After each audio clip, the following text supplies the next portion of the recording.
काँग्रेसचे प्रांत अध्यक्ष हर्षवर्धन सपकाळ यांनी छत्रपती शिवाजी महाराज व टिपू सुलतान विषयी केलेल्या वक्तव्याचा चुकीचा अर्थ काढला असल्याचे माध्यमांद्वारे त्यांनी स्पष्ट केले। मुळात जो तथाकथित वाद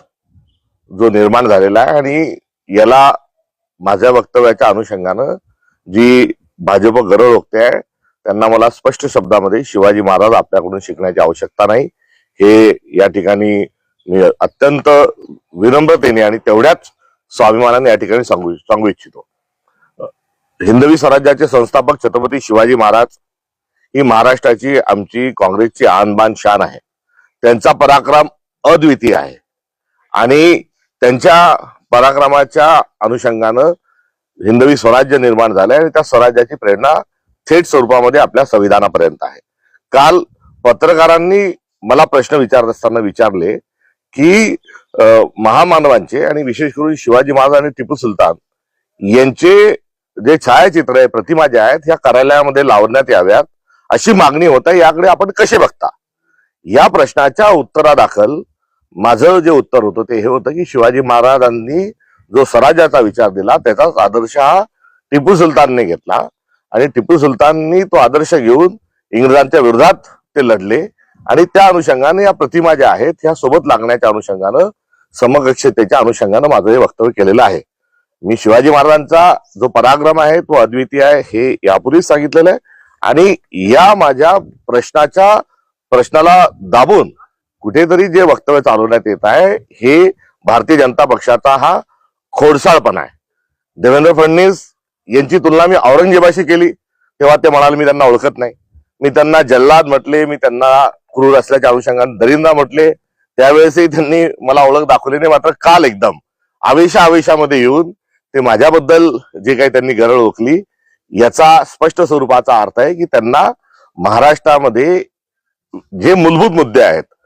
आणि दिल्ली राष्ट्रीय स्तरावर ज्या फाईलमध्ये बरंच काही लपलेलं आहे त्यापासून त्यांना इतरत्र लक्ष वेधण्याचं आहे। प्रत्येक बाबतीत जात आणणे, प्रत्येक बाबतीत धर्म आणणे हा भारतीय जनता पक्षाचा हा जुना फंडा आहे आणि या फंड्याच्या अनुषंगानं या माझ्या केलेल्या एका जबाबदारीपूर्ण वक्तव्याला ते हिंदू मुस्लिम या अँगल मधून त्याला खतपाणी घालत आहेत। त्यांना मला माफी मागण्याच्या अनुषंगानं त्यांची जी असणारी भूमिका आहे ती माफीवीरांचे पक्षाचे ते असल्यामुळे आहे। मुळात माझं वक्तव्य हे पूर्ण प्रश्नाच्या सहित जर आपण बघितलं तर त्यामध्ये शिवाजी महाराजांचा जो स्वाभिमान आणि आमचा जो अभिमान आहे तो मी त्यातही अधोरेखित केला होता आणि टिपू सुलतानांच्या अनुषंगानं त्यांची ही गरळ ओकत असताना मला सांगायचंय की नुकत्याच नगरपालिकांच्या निवडणुकीत टिपू सुलतानचे फोटो आपल्या घोषणापत्रात होते, आपले बॅनर पोस्टर जे होते भाजपने सरसकट टिपू सुलतानचा फोटो जो आहे हा संपूर्ण महाराष्ट्रामध्ये त्यांनी वापरला। तुम्हाला प्रचारामध्ये टिपू सुलतानचा फोटो चालतो आणि आता टिपू सुलतान बद्दल आपण जे मत व्यक्त करताय ते तेव्हा कुठे गेला होता, तेव्हा आपली ती भूमिका कुठे गेली होती हाही प्रश्न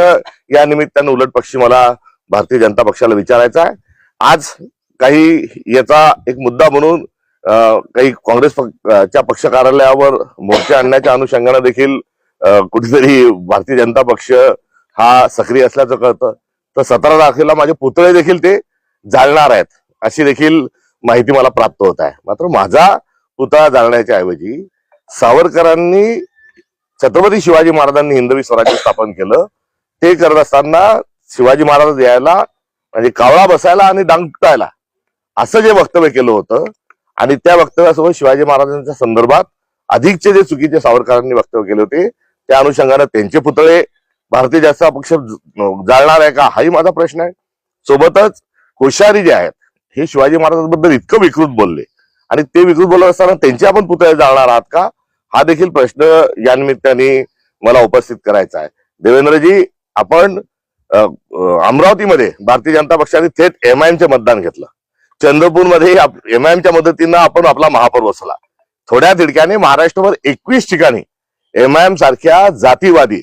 पक्षासोबत आपण आघाडी करता, युती करता, मदत करता, आपलं त्यांच्याशी असणारं ते अलायन्स आहे हे लपून राहिलेलं नाही आणि आपण हे MIM सारख्या पक्षाशी मैत्री करता, त्यांच्याशी राजकीय स्वरूपामध्ये आपला अंडरस्टँडिंग आहे। टिपू सुलतानांचा जो फोटो आहे हा भारताच्या संविधानामध्ये आहे, जिथे ऍडमिनिस्ट्रेशन हे प्रशासन संविधान